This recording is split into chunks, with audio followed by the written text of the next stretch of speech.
bend, curve downward.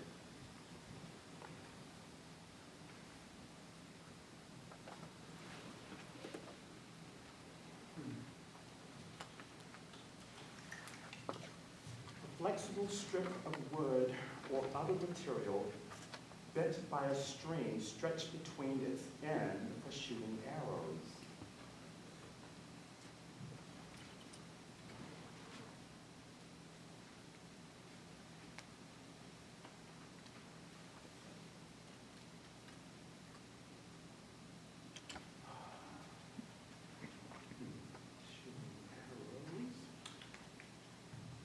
A long rod with horsehairs stretched from one end to the other, used for playing a musical instrument. Horsehairs, musical instrument.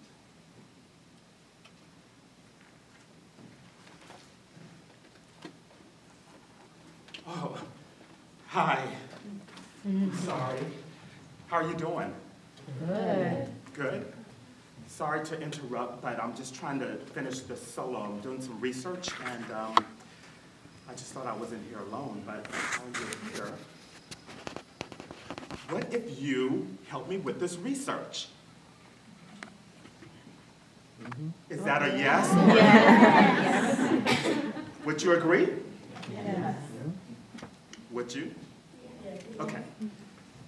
So I'm doing some research around this idea of bow, B-O-W, not B-E-A-U, bow, B-O-W. And you know, in my research, I came across this phrase, hunters and gatherers. Have you heard of this phrase before? Yes. Yeah, and you know, for as long as we can remember, all peoples were hunters and gatherers. And the devices used were greatly dependent on the local environment. Like in this, I found this article online. Let me share one thing with this article that I found. And this was in The Guardian in 2014, an online publication. And it was about the Botswana Bushmen, and they were seeking help to overturn new laws that were threatening their tribal culture. So, okay, real short story. So, they were trying to get laws to get the Bushmen not to hunt in this vast land that they had always been hunting on to find food for survival. And it's part of their culture. So, of course, laws come in, and they want them not to go to this land to do that. And so one of the Bushmen said this, and I just love this. He said, "If you deny us the right to hunt, you are killing us." Isn't that quite amazing how you can kill a culture, how laws can kill a culture? Mm-hmm. Yeah, I thought that was really interesting. And that was in the Kalahari Desert. So, so then I started thinking about, you know, this hunting and gathering, and when was there a time as a kid that or in my lifetime, where I was a hunter or a gatherer? And I was reminded of going fishing with my dad and my older brother. How many of you have been fishing? Wow, so I'm not the only one. All right, so when I went fishing with my dad and my older brother, this was down in South Carolina, and we had, like, you know, fishing poles, not fishing rods, but fishing poles. And so we would take this pole and, you know, put the bait on the end, and it was kind of creepy putting the bait on the hook. And then we had to, like, cast the fishing pole out on the lake. And we would just wait and wait until some fish, you know, it kind of induced patience. And then, so we caught fish, and guess what we did with it? Well, we didn't put it back, because, I mean, that would have been maybe a nice thing to do, but we had a fish fry. You know what a fish fry is? Okay, So down south, we have these things called fish fries. It's kind of like a cookout, but we fry fish, and we invite family members over and cousins and stuff, and we have dinner. We eat fish and grits and all that other good stuff. And so the fish that we caught were used to nourish the family. And we didn't take these fish that we caught and like put them on the walls, you know, like taxidermy. We really had them to sustain our family and our community. So that was an example of when I remember hunting and gathering. So I ask you,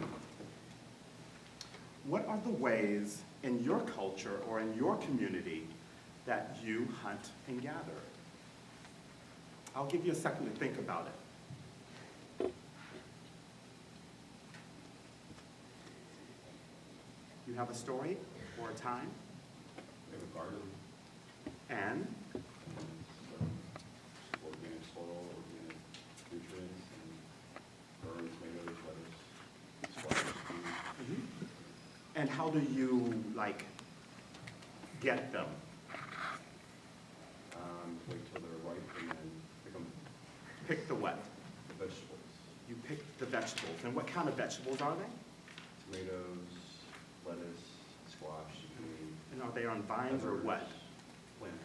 Plants. Yeah. And do you use a machine or how do you get them? Now just a shovel, put it in soil, A shovel and put it, water on them every day, uh-huh. And then and then wait for them to grow. and after they grow, And pick them and eat them. pick them. How do you pick them? Pull them off the vines and the plants. With your hands. With your hands. Can you show us that action? How? Uh-huh. And, okay. So we have to try that. He didn't wash the vegetable. We have to try what he did. He just did like this, and he had a little pull because you're pulling it from the plant, the vine, and then you ate it, right? Just right up the vine. Like, you could? With your hand? Oh, excellent. Excellent. So we're going to hold on to his little movement right here. Let's try this all together. Try this with me. You know, research, you have to keep doing it over and over again. So just with one hand, grab the tomato, pull it off the vine. Let's try it again, because you're pretty good. Ready? That was pretty good. Let's try one more time. Nice. Thank you. Tomato, vine, eat. Excellent. Another story. Yes. I picked pears and mulberries. Pears and mulberries. Really? Pears from where? A tree. And do you use a tool to do that? Use my hands. And you have to reach? How high do you have to reach? Sometimes they're really high. Can you show me? Ah, excellent. She had a little stand up there, but let's try that one. Reach and pull it down. Excellent. Pear, all right, with the reach. I like that. Another story. What about you, sir? Me? Yes.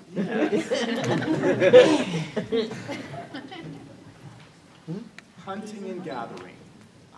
That's not food. Doesn't have to be How food. about, this is not hunting and gathering, but my wife picks up bread from Panera Bread.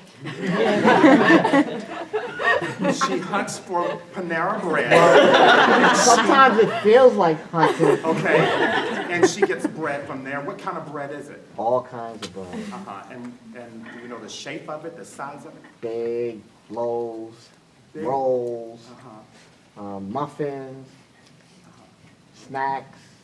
a Okay. lot. Can you show that big roll again? Which one, the long one or the fat The one? long one, the long one, and then you sliced it, didn't you? No, that's not sliced. That's not sliced. All right, There is sliced bread in there, uh-huh, okay. But long rolls of. roll, but if I had to slice it, I would, Like what? like this, With the what? with a knife. With a knife. Yes. So you use a knife as a tool to slice the bread. Yes. Excellent. Let's try this. Come on. So here's your loaf of bread, your knife to slice. Excellent. From Panera. Hunters and gatherers. Bread, knife, slice. Panera. Well, there's more to the story. but- There's more. Yeah. But the idea is there. Yes. Thank you so much for sharing. So I think I have enough research for right now, so let's just practice these. You know, with all the research that we do, we always put it in our bodies a little bit more. So let's try the first one, which is our fishing rod, fishing pole. Ready? And wait. Oh, you got a reel. And then we have our tomato on the vine, and you eat it. And then you get the pear, and then the bread, and you slice it. Some of you are slicing for days. Excellent. One more practice, all right? And go. Fishing rod, fishing pole, tomato on the vine, and you eat it. Pear, bread, knife to slice. I wonder, you know, what if, you know, these tools that we use, the hands, the knife, the fishing pole, if these tools were musical instruments, and they were used to bond and bind our communities.